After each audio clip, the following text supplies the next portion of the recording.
Hello, and welcome back to your semi-annual movie podcast, Creed Got Robbed, from the unscripted gaming universe. Hello, my name is Mike, joined by Hi, it's I'm Josh. I'm Ray. When was the last Creek Got Rob podcast? No. oh Oh, it was Final Reckoning. Yes, I yeah, just we did. We remembered. did our yeah, it Mission was. Impossible Yeah, series. God, that movie makes me so fucking mad. We can't get off topic. We haven't even stated the official topic of this podcast. We won't get off topic. I'm Damn. just for no reason at all getting out my utility knife. Just no reason at all did I get Oh that my out. god! And Absolutely don't none. drop it on your desk, Ray, please, about boy. 4 more times throughout this podcast, just pull it out and just Just hold it up. Boy, we're taking a long journey to get to the topic of The this intro of podcast. this show. Right. It's going to mhm. take us a while to get there. Some Yeah. How would long, say. Mike? Um.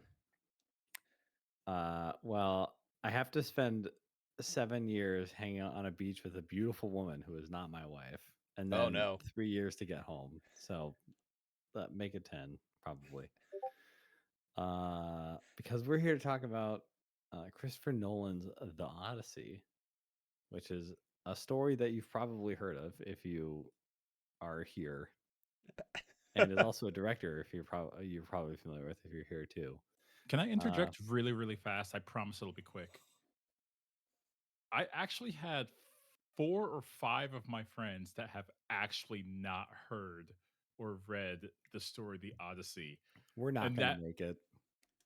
that flabbergasted me. I was like, that is literally the foundation of Western literature. What do you mean you haven't read or at least heard of The Odyssey? And they're like, I We just we one had a friend said window. We had a window where we might have made it. And we've passed it. We have that window has closed and it is shut very tightly because I we're won't say not their gonna make it. name, but if they listen to this podcast, one of my friends said, "Yeah, I went and saw the Odyssey. I went in blind." I was like, "What do you mean you went in blind? It's a 3,000-year-old story." Like the guy who teaches Tom Holland's character is named Mentor. And they're like, why is the teacher named Mentor? Oh, he's the guy. How He's they the never OG. him? I could almost give somebody a pass for not having heard of like the Iliad, like that. No, I, no, not I even think The that one Aeneid is is the one you better. get a pass for. But like the the yeah, Odyssey, yeah. it is the Odyssey. Like, come on now, like The Aeneid, I'm willing to like. Okay, sure. The Iliad and Odyssey, nah. Go open the schools. Go. Yeah, I thought the Romulus and Remus post credit scene felt a little tacked on in this one, but I guess we're kind of like a long ways away from that, but so. yeah. When Someone does Zeus get his movie in the Christopher Nolan Greek mythology cinematic universe? Okay, Right. I apologize. I have diverged a little much. I just wanted to throw that little piece in there. And if it was 1 or 2 people in my life, I was like, oh well, stuff happens. But no, it actually was like 4 or 5. It's like, what do you mean? Anyways, That's I'm sorry. awful. Please go ahead. That's tough. Well, I guess before we get too far into it, we should remind everyone that hey, this podcast is also still clutching onto its approaching 10-year, well past 10-year grievance. Speaking of 10 years, Mhm. uh, of deriding the Academy of Arts and Sciences for robbing a great movie called Creed that you should watch, It Also, is good. lest we forget. not to Ray's point, like if you are going into the Odyssey blind, go watch it first because there's gonna be spoilers. So I'm so going to lose my mind right now. just There's spoilers for the entire idea of Western narrative storytelling that underlines everything that you know. I was about to say to Josh earlier, like, I give anyone that hasn't heard of the Iliad negative points if you haven't heard of the Odyssey, because literally the world's most popular condom brand is named from the Iliad. There's no excuse at a certain point. Or Achilles heel, or the concept of a Trojan. I'm going to fight people is what I'm trying to say. God. Yeah, no, maybe You maybe should they be were able to right get up a in the schools. lobotomy that's not like putting an ice pick up your nose or whatever. Yeah. That's got to be so awesome being dumb. I That'd be so sick. a podcast I listened to said, "Hey, for What? the first like 2 seconds, that's gotta feel great. Afterwards, probably awful. Like getting a Like back like getting crack. drawn and quartered. Yeah, yeah. Like for when they crack your back just right, there's probably a Yeah. whole second you're like, oh, finally. Because there's Then the there's like a rest of it half is second. hell. There's a half second where it feels really good before the horses, keep Yeah, running, and they then do their Then thing. you're having a bad day. um, yeah. So hey, this movie is about the Odyssey, or the And the very Iliad, a little the bit. Nolanified version of it, Yeah, where that means, hey, guess what? We're doing some non-linear narrative structures yeah, because we'd like to do that. Which I will in some ways defend Mhm. because so I obviously was aware of the Iliad and the Odyssey, but I had not really like sat down and read the Odyssey. So I listened to the Emily Wilson translation maybe about a year ago for the first time from start to finish. And then I also re-listened to it after having seen the film based on some like criticisms because I was trying to like Yeah, square the circles. So like there is also some of that like semi non-linear storytelling that is yeah. going on hmm. in in the book itself. So like yes, that is a Christopher Nolan thing, but also it is certainly something that is done throughout the storytelling of Odysseus and Telemachus's journeys in the book. To bounce off real quick what Mike just said, um, there is no worse version of Christopher Nolan nonlinear storytelling than the movie Tenet. I think we can never do that one again. And I think Josh, if you haven't watched Tenet, don't bother. I have not. Like it's his worst movie, which is, you know, it's still a good movie, but it's a bad Christopher Nolan movie. But the entire Yeah. thing, except the last 20 minutes, is out of order. Tenant Oh has god. its defenders, but I just and they're like, It's okay if nothing has an interesting structure or logical flow in the plot. You just have to, give in to astonishment and feel it. And like, what if it feels bad? Yeah. Okay, what if this feeling is bad?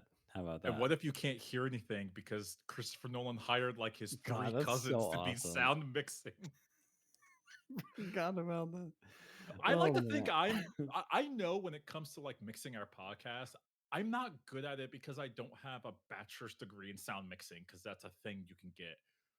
But I'm not. I have to take notes for how bad to be bad at sound mixing when I watch Tenet. That's bad sound. I can't believe he charged money for that movie and expected people to hear it. It's great.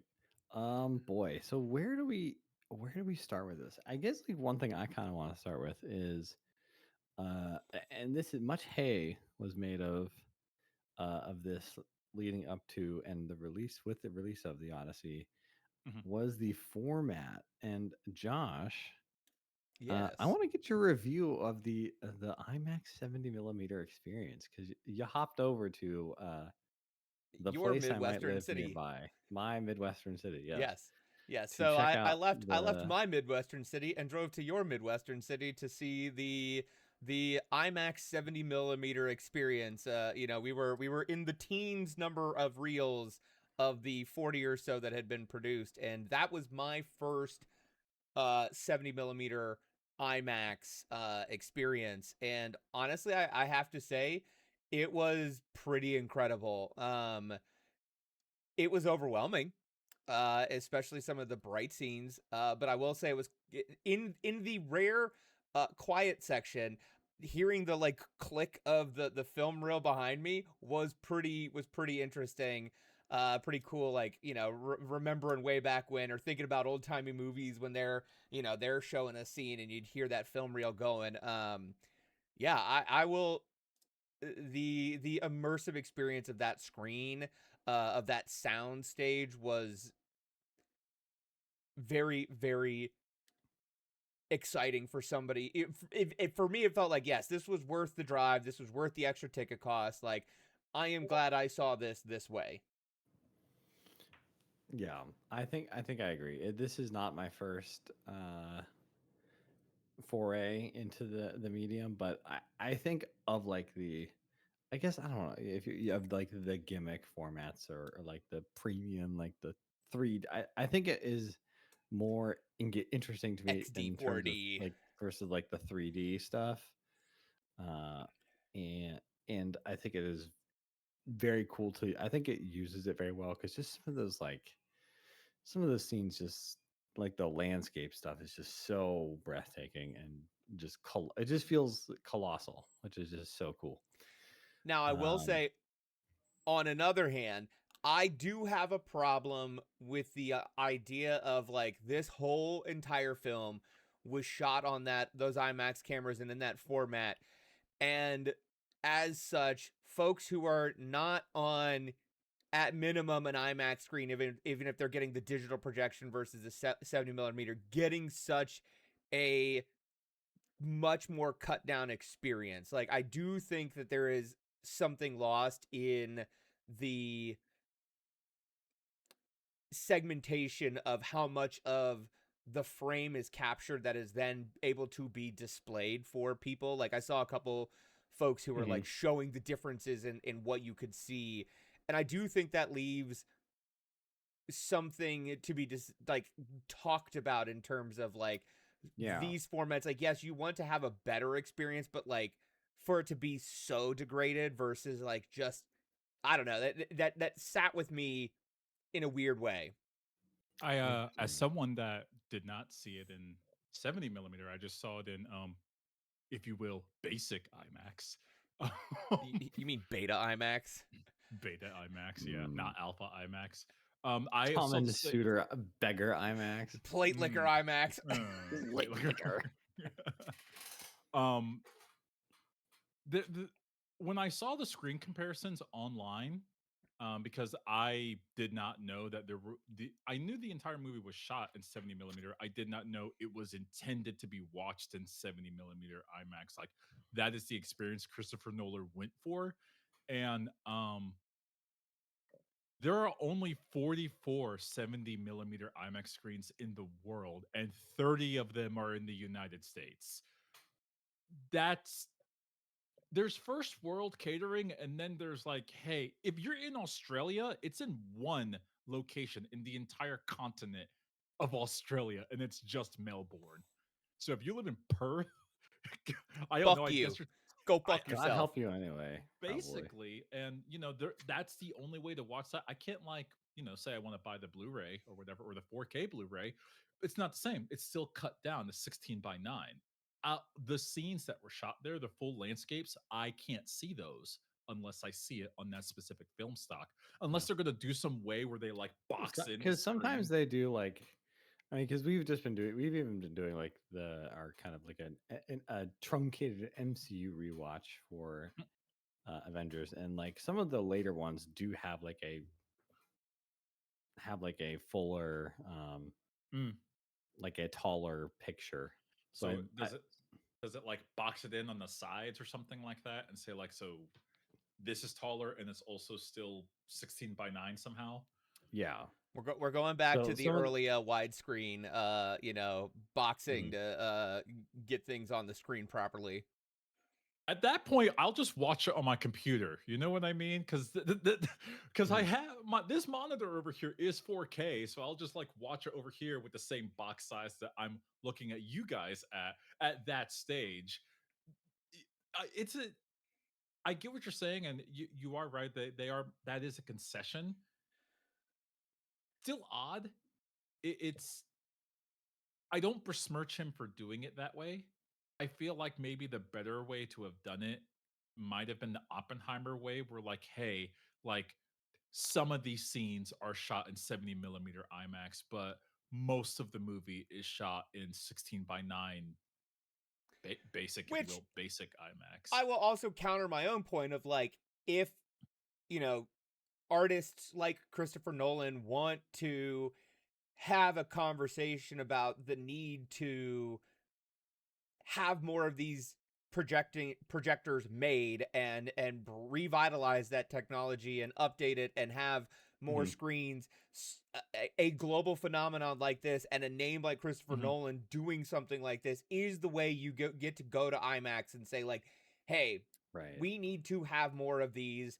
Like, what more money do I have to make for you guys to like Right. And start it's this Mhm. process? So like, I can see both sides of that. It just it doesn't sit well with me, but I do hope that this is something that gets it so there are more than 44 yeah, projectors in the especially if world. it's like they're waiting every 2 years, 2 to 3 years for the reason that they spent $100,000 to renovate their theater not Yeah. be possible. Right.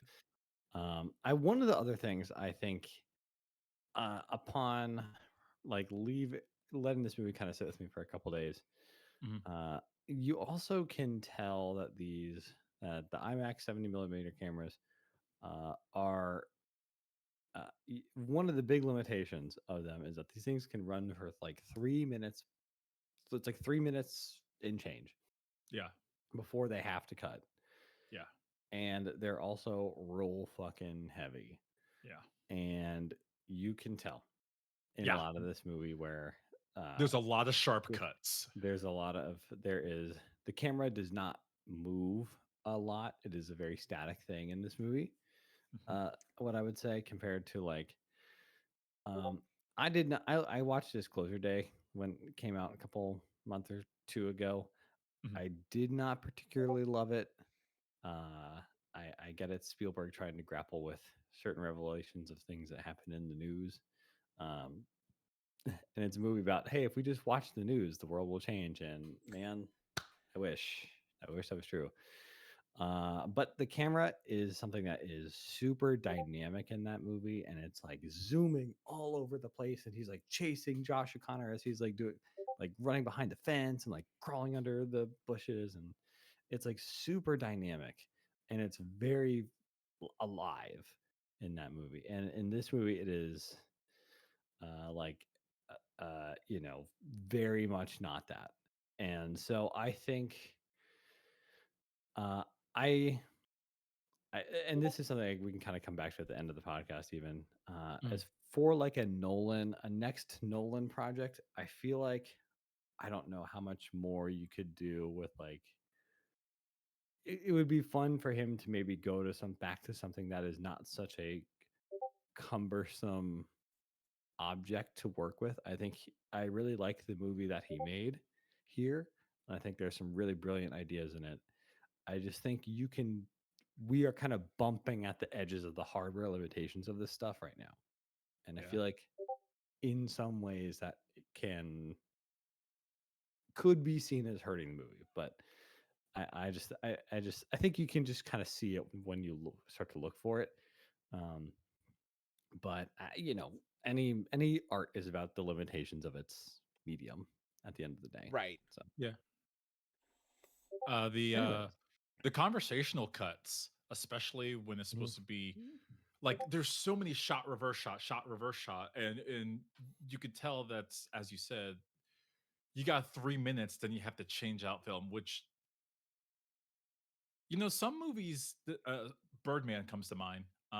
Is it called Birdman? I think it is. I think yeah, Uh, where it's supposedly shot all in one take. It's not, but whatever.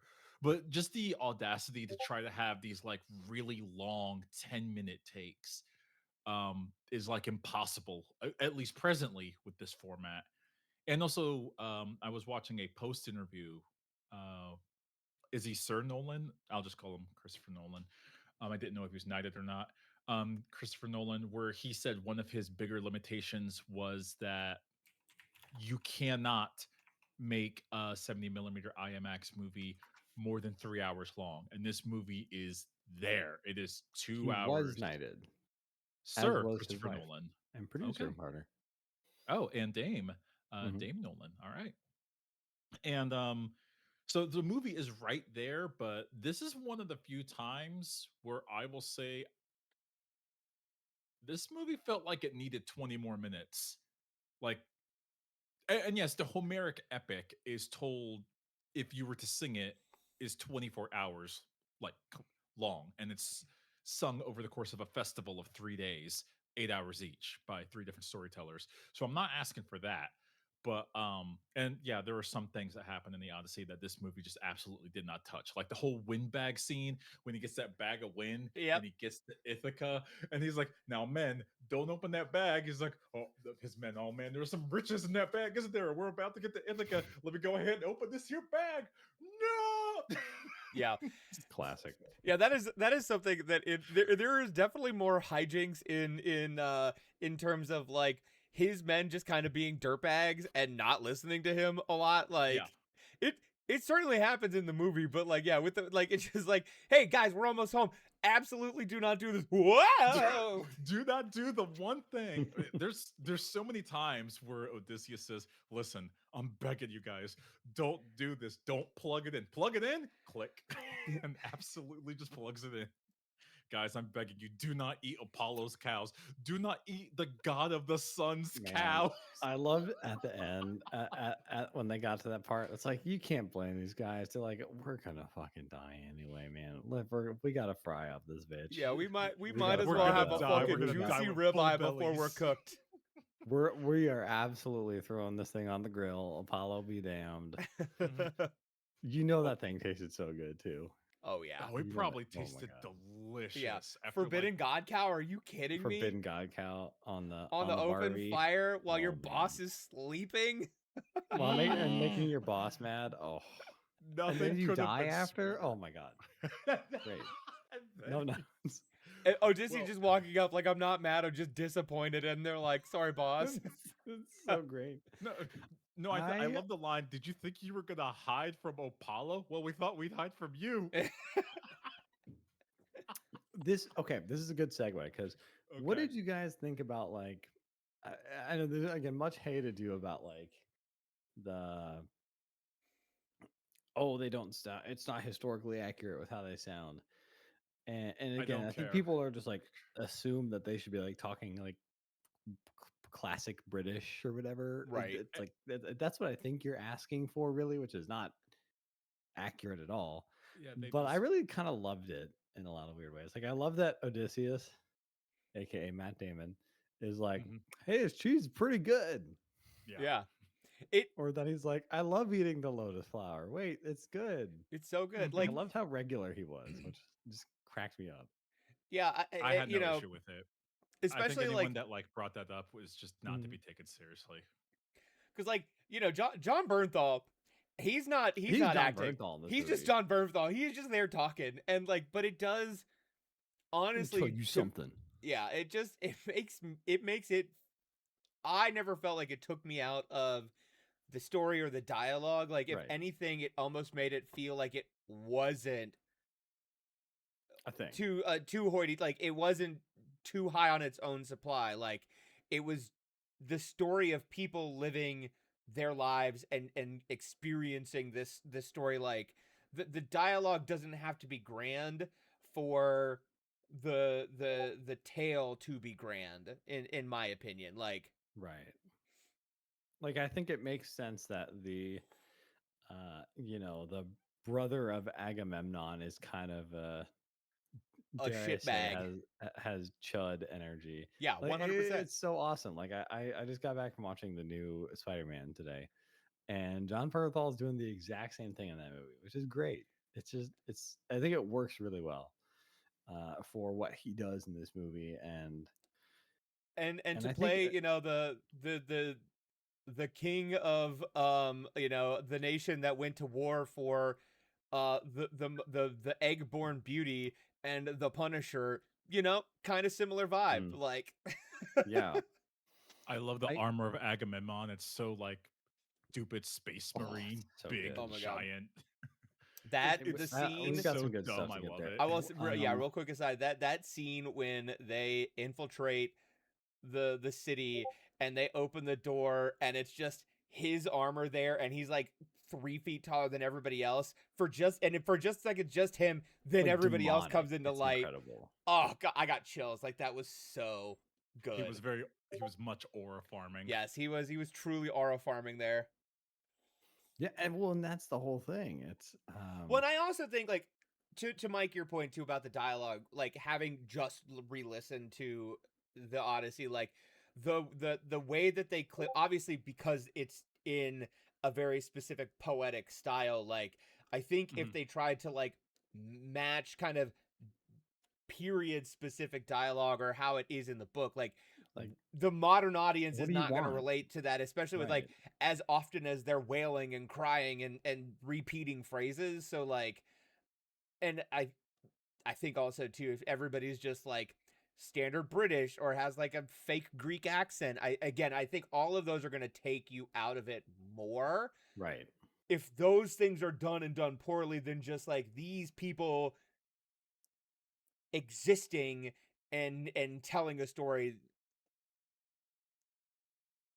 Like, to bounce off of that, like how this compares to like the story, the Scylla and Charybdis scene in like not necessarily the original poem, but in like retellings of it, that's like not long at all. It'd be like a couple paragraphs. Of course, the movie took its time with it and stretched it out to 10 minutes because you should stretch out to about 10 minutes having to pick between does our boat get chewed up by a never ending whirlpool with possibly a monster on the other end of it? You don't know. Or sailing between these rocks, these happy little rocks. Odysseus knows what's in these rocks, but don't worry about it. Just sail between the rocks.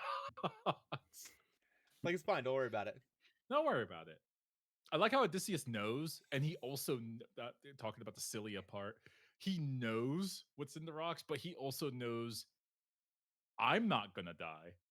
Yeah, yeah. I'm not gonna get got. Yep. But if I and he's definitely like the Odyssey is like the earliest trolley problem. Like he is literally solving that in real time of like, well, all of us die, or if I pull the switch, only 6 randos die, and also not me. But Mhm. He like does try There you in go. the movie. I forget if this happens in the book, but in the movie, he does try to risk it with the whirlpool and tries to do like a no, slingshot no, see that's maneuver. he says that because he knows his dudes are pissed off at him.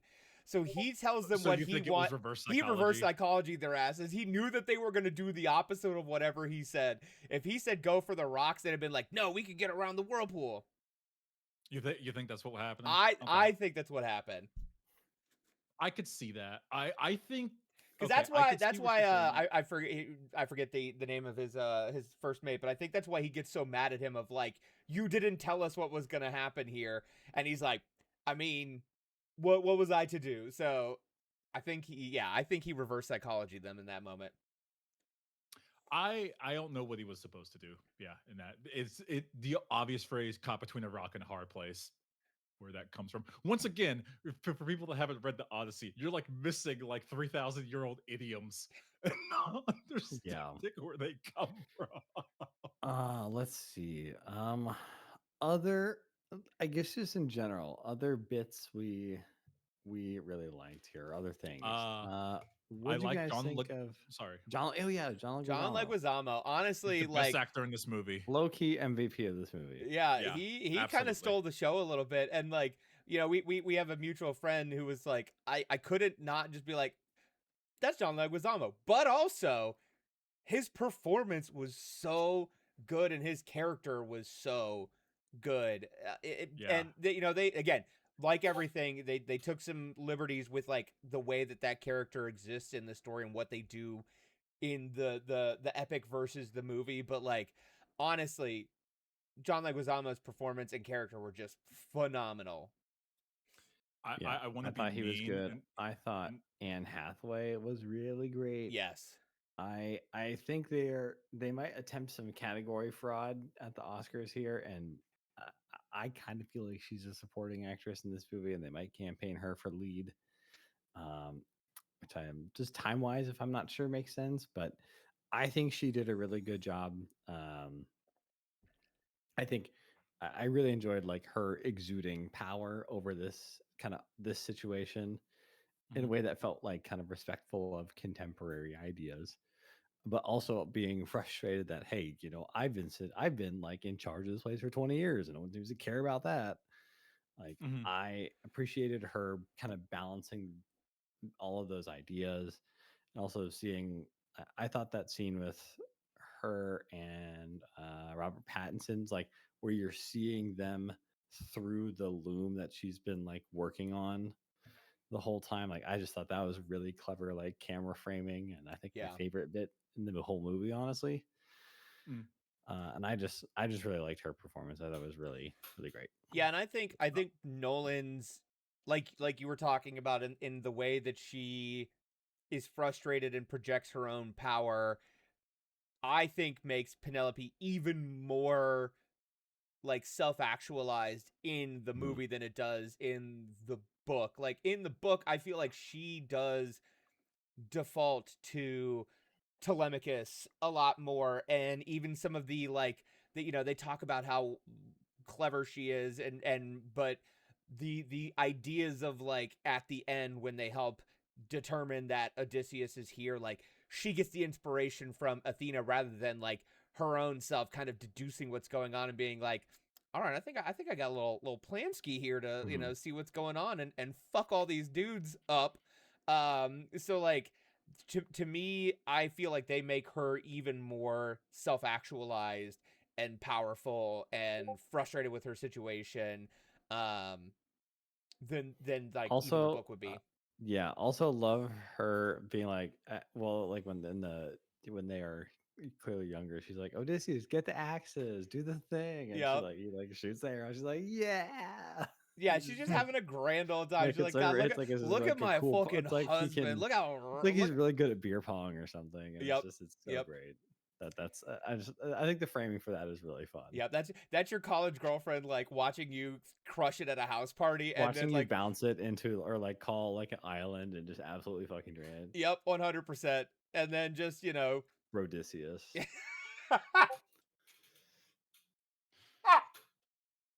There you go. God damn it. Oh my Can God. I be mean for a second? Do it. Yes.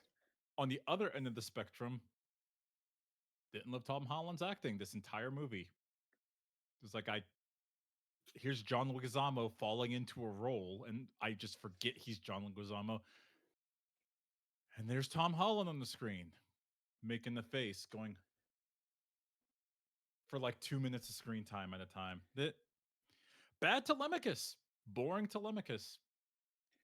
I You know, kind of agree. Shockingly, Robert I think this Pattinson did is better than. And I think this is fair. Robert Pattinson is one like a world class like A tier actor. I think, mm, um, and I think Telemachus is I don't want to say like thankless role, but is kind of a he's kind of like the king who he's kind of like a weakish character, mhm. and I think it's hard to like can be difficult to have like a performance that is like really knockout in that kind of a role. But I do think I agree, Ray. No, I I I think think I think also low key getting someone who you know a shout out to Charlize Theron's agent who's like, all right, you're gonna sit on the beach, you're gonna wear trash, you're gonna pick up some boards, and you're gonna have some dialogue that's as wooden as these boards, Yeah, yeah, and you're gonna get paid a couple $1,000. yeah. And she's like, sign me up, love it. Did not bet. really love with her performance, but I did love how Matt Damon was like, I love these lotuses. I want more of them. That line is Please. stuck in my So head because awesome. it feels like that needed 2 more takes. It's like, why the lotus It tastes so felt like good? something Yeah, Homer Simpson would exactly. say. Yeah. To be not confused the Homers. They didn't Ma- Christopher Nolan accidentally cut in the wrong take of film on that one. There was a better take and they just forgot to use that one. They Um 80 to be a jerk. Christopher Nolan 80-yard that bad take into the yep. movie. No, I will say like if there's a character that is done the most dirty from like the book to the movie, it is definitely Telemachus. Like Yeah. in the book, he is described as basically as tall as Odysseus, as handsome, as strong. And he is also actively involved in the fight, whereas in the like he is in the fight with the suitors, just stabbing dudes with his dad left and right. in the Yep. movie, he's in a room with one guy while Odysseus is getting stabbed right and left, and Tom Holland almost dies facing one guy. Like, If it's if I remember the book correctly, they are like back to back, like an action movie, and it's just like two paragraphs of them just like slashing dudes just over and over again. Yeah, stabbing, disemboweling, firing arrows, and far be it from me to say a fight scene was too long. I think this fight scene was too long. Like, I did. there was a point where I'm like, okay, wrap it up. We know No, see, Odysseus wins. I think Mike might have even said this, but I saw a tweet that was like, I want the director's cut where it's just 30 minutes of Robert Pattinson watching weapons fall out of the More ceiling, like, quick, weapons. quick, Get the get the Uzi, nunchucks, get the Uzi. nunchucks.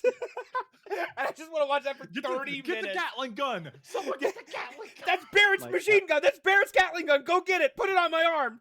I absolutely loved how It's the Buster conniving Sword. he Go get the was. Buster He is Sword. so great. It's a gunblade.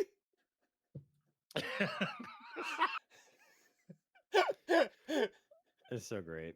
Also, again, for all the splendor of these beautiful IMAX cameras, you could tell by the end of the movie they were getting too heavy because they wouldn't stop fucking moving during the fight scene. Yeah. That camera was shaking like crazy during this fight scene. Like, I know those things are heavy. You gotta. I know you're shaking them on purpose. Why are you doing? That They're takes a just lot like, of effort to shake it like I'm that. getting tired, boss. Please let me We're sit good to down. go, Chris. Um, yeah, I think that was some of my least. Yeah. I I think will. I agree. So this is something I was talking to somebody that pointed this out too. Now, they were saying about like the Cersei scene. Okay. Women have been watching women getting assaulted sexually, physically on screen all the time, choked, violated, whatnot. Like, this is the first time like that we've really done a good job of like almost giving men the opposite experience of like getting to watch somebody so violated and assaulted in such a unwelcomed way. Like, Mhm. you Oh know, yeah, it this was great. just the touching, the putting the hands in the mouth, the way that The she sculpting. sculpts them Yeah. into like these It's basal this versions is of good, like themselves. Like, we don't get like gross Nolan, you know. yeah, Mhm. Like when you're watching a John Carpenter movie, you're like, this is gonna get a little gross. Yeah. And you don't really get that with Christopher Nolan. And yeah, he has a movie where like the Joker stabs somebody in the eye with a pencil, and yep, it's Yeah. like it's not that gross. But like, yep. oh, this was not good. And they're like, and she's like, Yeah, it was just like it was just a deeply oh, that's so uncomfortable good. scene, and I think that is, you know, good for people to sometimes sit in a little bit too of just like, Yeah. oh, like that. Why is she doing? She shouldn't be doing that to like she shouldn't be touching. Like, I think it's good for I more was people to hooting like, and hollering in the theater when this was going on. yeah, It was great. Much feel like in that and see the that. much like in the story, I love the symbolism behind it as well. Where to get to Cersei's house, they had to pass by obviously people that had already been transformed, up to and including Odysseus shooting down a twink that had been turned into a deer with a with a pert ass that So you will. that's the twink death they've been talking about this whole time. There it Yep. is. That's twink Okay. death. Odysseus takes you out Mm. from 30 meters away. He gave you Honestly, a worse running head ways to go. start. When But you turn 38, you hear the plucking of the bowstring, and that's bang, that's your warning. that's your warning that twink Get death running. is coming for you. But they passed by a lion, they passed by a tiger. Of course, her sister was turned into a crow. And she kind of hints to Odysseus, I didn't turn them into pigs, they were pigs. Yeah. And it's like, that's great because I think at the beginning of the book, The Odyssey, and this movie makes it very clear, especially by the end. The Mycenaean Greeks are not heroes in this story. They destroyed Troy, which is the equivalent of burning down New York City, since it's such a place of culture and refinement and people meeting. It was only a city of about maybe 10,000 people at the time or something like that. Still a lot of people at that time frame. And they burned it to the ground for essentially no reason. when you really get down to it, yeah, they stole Troy, um, burn lovers. Is that really enough to kill women, children, and men in their sleep? Probably not. And then they loot the city, and then they rob another village. Like, why didn't you greet us as heroes? Didn't you know that we sacked Troy? Burn their village. And Yeah. it's like these are Yeah. horrific human beings. I Awful. think this was some of my stuff, some of the stuff I think that really pushed it into the top tier of Pushed Nolan it, for huh? me. You don't say. Uh, what was his top? God. It can't hurt me anymore. It can't hurt Can't me. hurt The me. entity has been contained. It can't hurt me. Yeah, they're a buddy cop movie. He wakes up in the morning and he sees him washing his hair. She's like, "What are we doing today, Ethan? We're going on an adventure into the." the entity trying to furiously Bluetooth connect to the Wii U, not knowing if the Miiverse has been shut down. But I think, like I said, the stuff that pushed this into the top tier of Nolan for me was specifically kind of the revelation of like what the sacking of Troy kind of meant, the like Zeus's law, and then how the depiction of Zendaya ties into all of that. Because the whole time in this movie, there are like the movie starts with like this thing of like in a time of apparent magic, which I think is a really fun way to play with the idea of like art, because the gods are like very active actors in the poem, right? Yes. Like it is, hey, Zeus did this, Poseidon did this. In this movie, like the characters believe that is the nature of the world. So it's really cool. So you spend a lot of this time thinking like, okay, you see Athena on screen the whole time in this movie, and but you don't see Zeus or Poseidon, right? You don't see anybody else. And I was kind of thinking like, I wonder if he's gonna, how are we gonna resolve that? Is that something that is on Christopher Nolan's mind with Mhm. what he's doing, or if he just felt like Zeus and Poseidon would be too goofy to see, right, Yeah. with what he's doing, Like, are we gonna see the we've seen some minor gods, but like, are we gonna see the Olympians? right?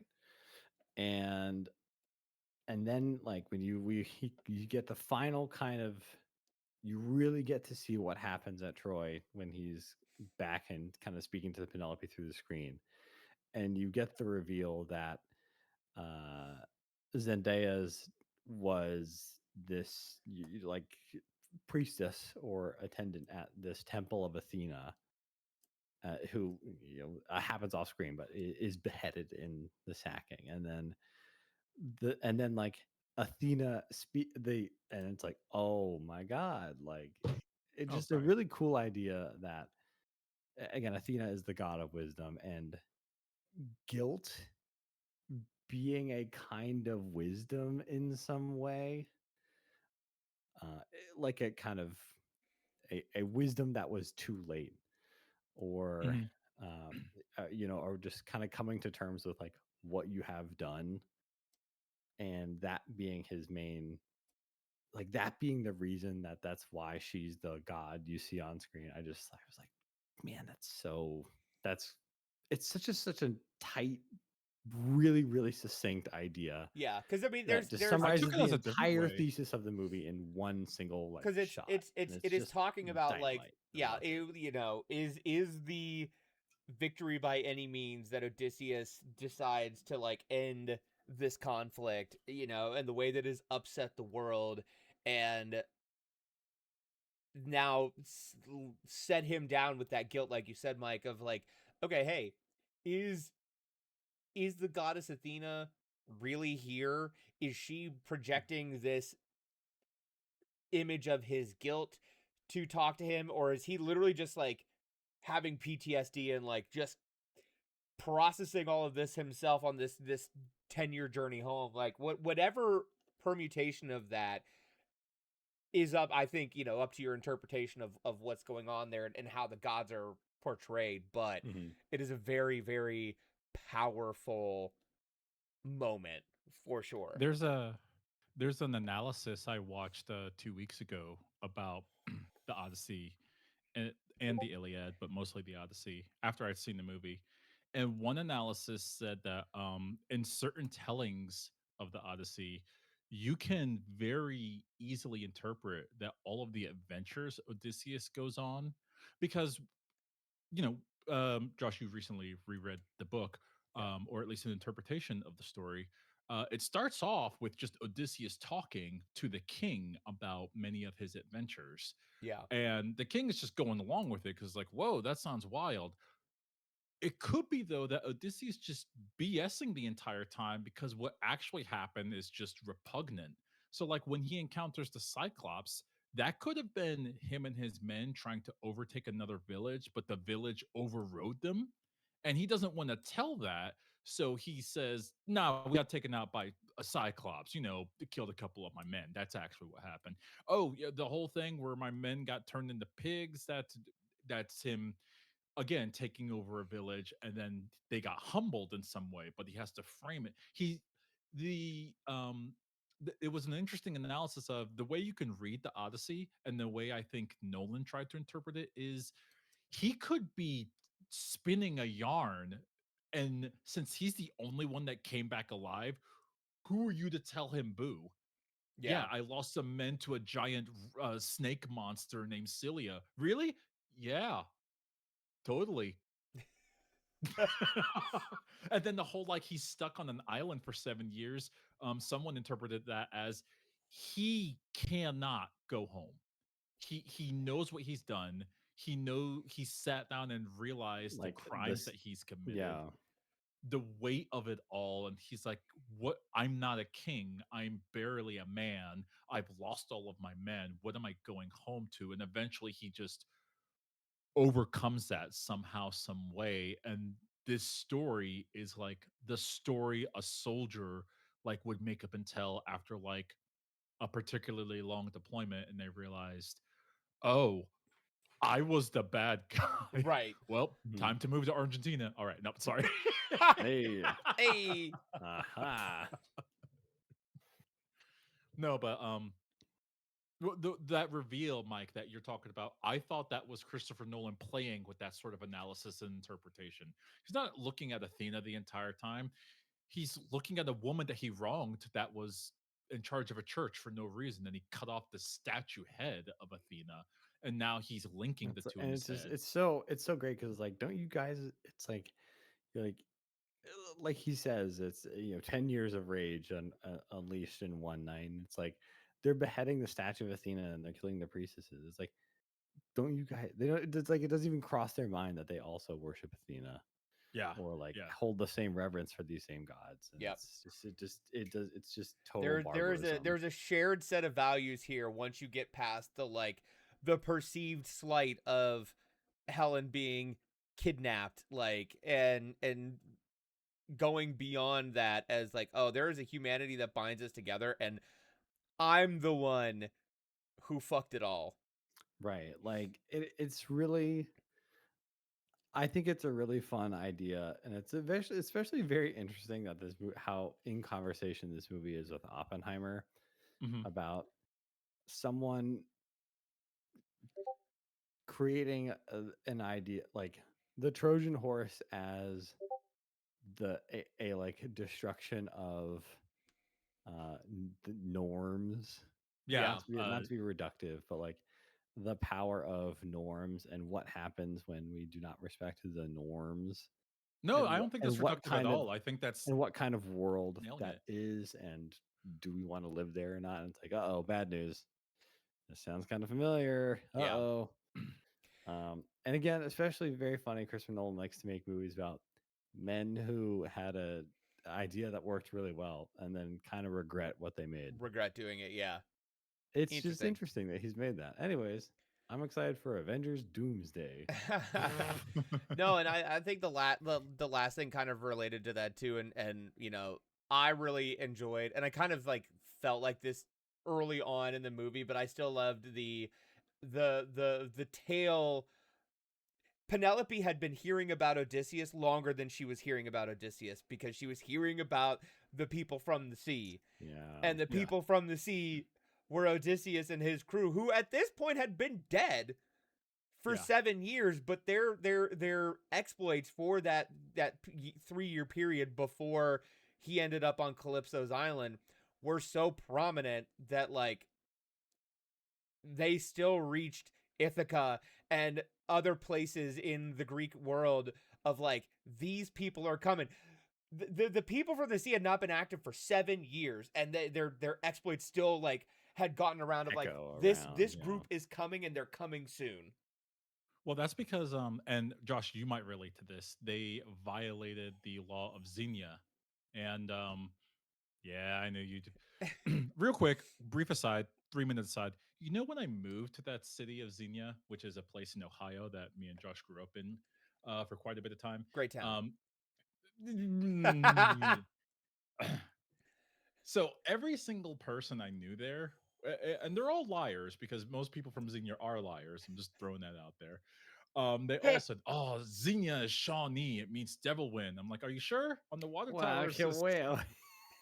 "City of Hospitality," and Wait a minute, I don't know. But even as a kid, I thought like, "I think you're lying. I don't think there's X's in the Shawnee."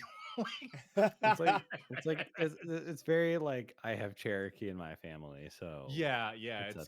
it's I don't giving think that I don't think energy. Okay, okay. Continue.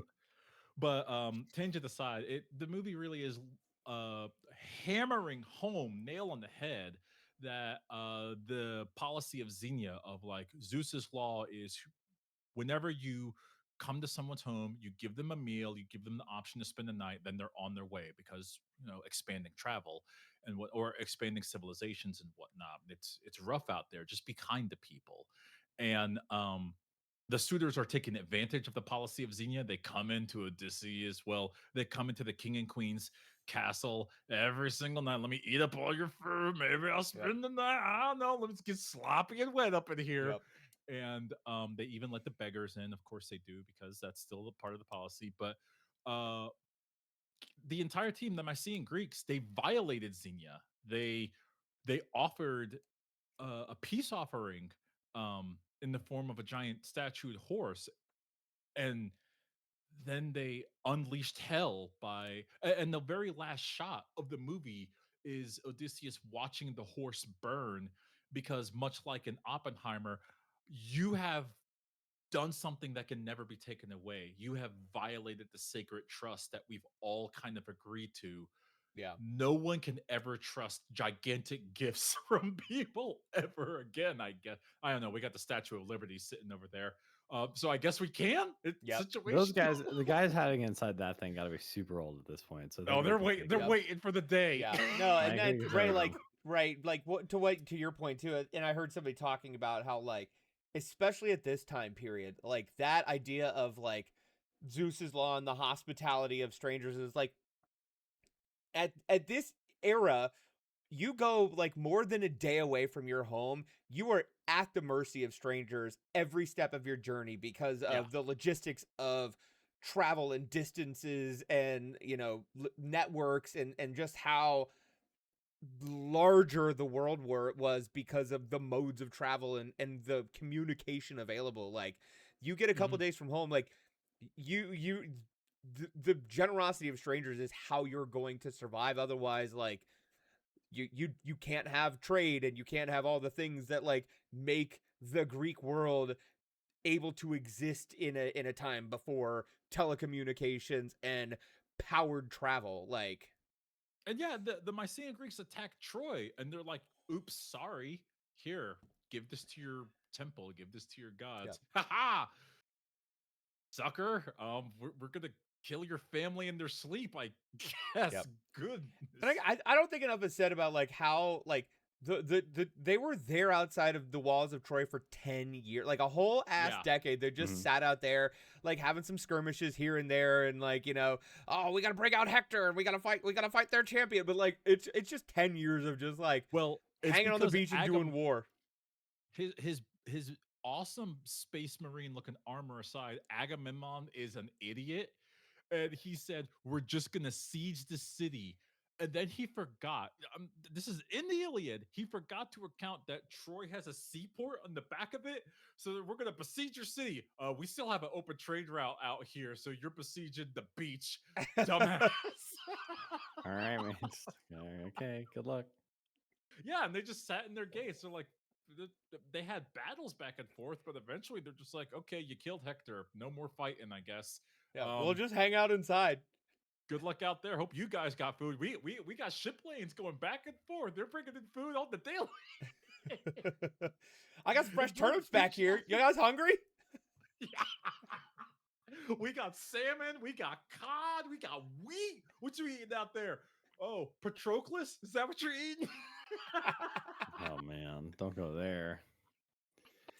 I guess other things. I just like kind of final notes here. Yeah, I think all those like concepts really worked for me, and I think just really again pushed this to the top tier Nolan for me. We gild the lily a little bit when Penelope's like, "Our age of bronze is over," and I'm like, "Ah, Oh, okay, that was a that's a bad bit. line. That's a bit." Yeah. I think other stuff I really liked. Our Again, age of just give Ludwig Göransson the Oscar now. Don't even Mm-hmm. who? Who is that? the composer. Oh, okay. Okay. I think this score is like super perfect and very experimental and very cool to make so much of this non-orchestral and try to even like reproduce instruments from the period and how it all like it's just I really loved it. It's very cool. Mm-hmm. And I think just again, like some of the sets and scenes are gorgeous. Like when they go to Hades and it's just, hey, we're Oh gonna film in God. Iceland and buried 100 people in the sand, and that feels like Hades on Earth. Yep. And Mm-hmm. it's just so cool that that was so practical and it's just so effective. And I just loved a lot of it. I thought that was really cool. And I guess any other final things y'all loved or any other kind of final call outs here? Um, I loved the Cyclops scene, and I love the wink and the nod to anyone that's actually sat down and read the Odyssey. It's like I think we're beyond the talking point. Like, I see what you did there. Ha! I So they like should that have scene. having no man kind of was terrible, but other than that, I can forgive that. Nobody stabbed me in the eye. Sure they did, brother. But then they would have had to like make more Cyclopses to like respond back. And I guess they didn't Right. want to do that. Again, That's the you real have to reason. make some There it narrative is. choices.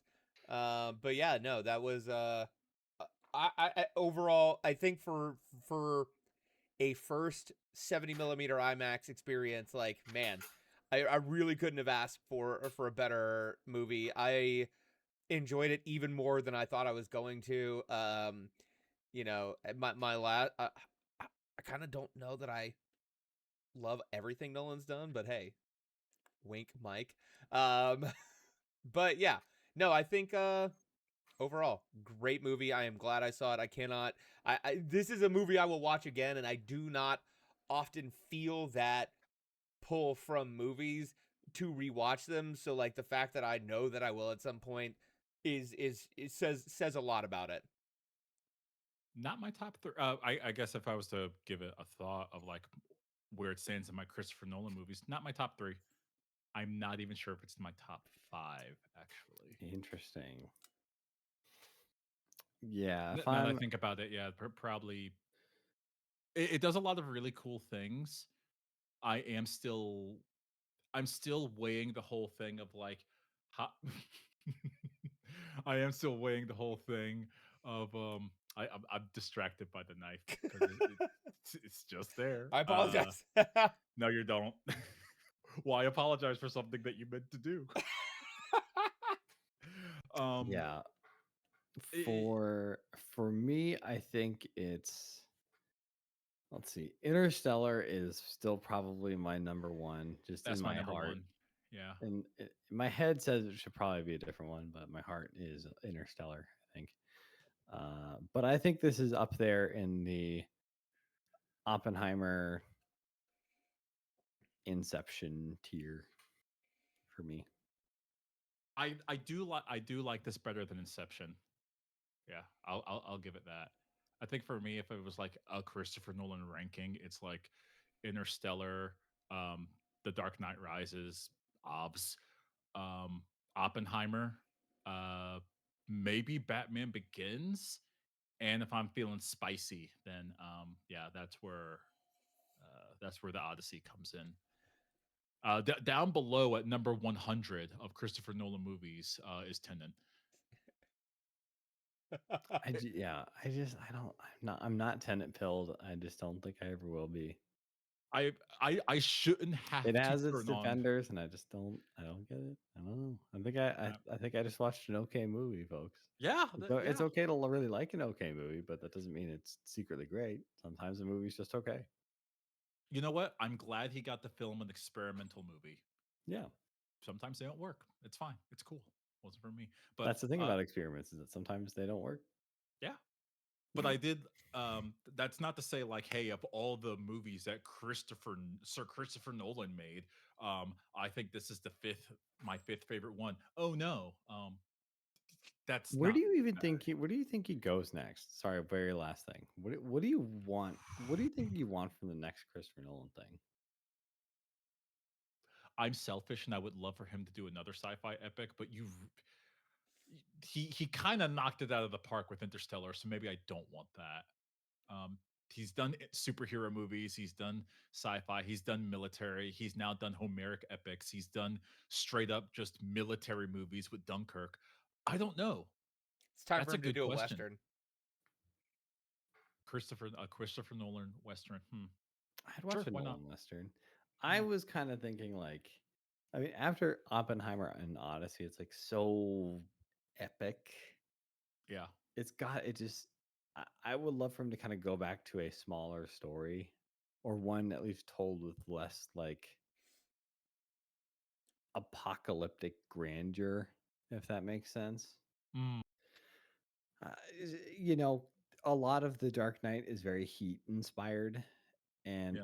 I think it'd be fun for him to just make a good old crime movie. You know, I think it'd be fun. A real kind of like He could throwback for him finally would make the be. story of his brother. Huh? Ooh, oh yeah, this is like kind of a interesting story. Look it up. Okay. But like his brother was alleged to have been An essentially like assassin. like hitman kind of thing. It's alleged, not often discussed thing, but it's very interesting. And there's arguments about whether or not how much it informs some of his work or not. But it's That's very like interesting. kind of sad story. It's very interesting. Okay, Um, I decided Christopher Nolan should talk to whoever replaced Skynex Studios and do an Evangelion. Remember how Done, Mike was saying done, he didn't done, want such done, done, apocalyptic done, stakes? done, But you know what? done, I'm here done, for it. done, okay, wait a done, minute. Hold done, on. done, done. I'm gonna be annoying and be like, okay, I want to see Christopher Nolan do the end of Evangelion, and by that I mean not end of Evangelion the movie, but the last two episodes of the TV show, which my probably my worst take is that's a more interesting ending visually than the movie. You should watch the rebuild if you like. You're right. Because End of Evangelion the movie is revenge fantasy against the fans. Which is why we hold it in such esteem here. Yeah, I was gonna say, as the anti-gamer gamer podcast, we Right. are all against the fans. Like we Oh are wait, here hold on, for that. guys. Be hostile. Be I'm more Cersei. hostile. I'm gonna turn my podcast listeners into pigs. Oh wait. Ah, You you know what can't kind of turn them into director- something that they already are. You can't. You know what kind of director you have to be to like pause the movie and just show hate mail that you've gotten for the last year. That's the Absolutely type of goat. oomph that we need more of. And if you want to send your hate mail to mailbag@unscriptedgaming.com, it'll be featured on a future episode here. And do you know where you can find that future episode? Where? unscriptedgaming.com. That's where you can find everything that we do here on the Unscripted Gaming Network, our Unscripted Gaming podcast, our games analysis producer perspective podcast done by Ray here, and the occasional Creed Got Robbed. You can find us on the socials at Facebook, Unscripted Game Podcast. We're on Blue Sky at unscripted-gaming.bsky.social. SoundCloud.com/unscripted-gaming gets you audio versions of all of our podcasts, and video versions are found on YouTube. Just look up Unscripted Gaming 2.0. Thank you for watching Creed Got Robbed, presented by Unscripted Gaming. My name is Josh. My name is Ray. My name is Mike. Peace.